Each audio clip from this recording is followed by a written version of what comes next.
We can use the in operator to check whether a list contains some element. Here's an example. In line 1, Python assigns the list 246 to the numbers variable.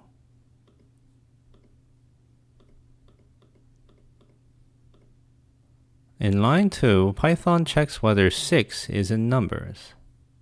If the list contains the element, then the in operator outputs true.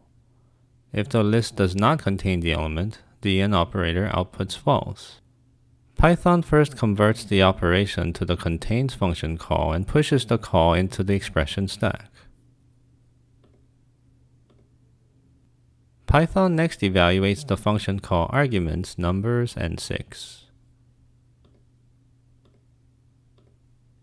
Contains is a built-in method, so LWPython evaluates it in one step instead of jumping to a function definition. The top element of the value stack is the list 6 and Python reference 0. The second value contains the location of the list. Accordingly, Python retrieves the element at index 0 of the object store, which is the stack 246. Then Python checks whether the list contains 6 and pushes the output to the value stack. The list does contain 6, so Python pushed true. The in operation is finished.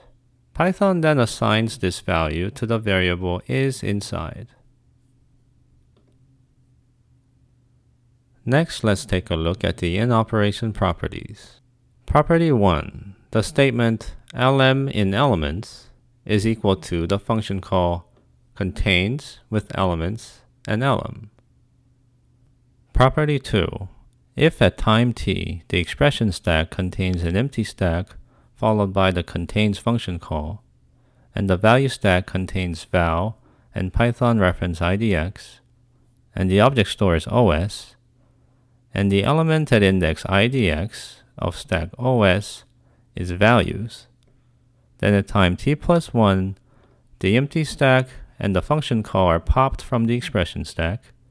Then Python determines whether the stack values contains val and pushes the result into the value stack.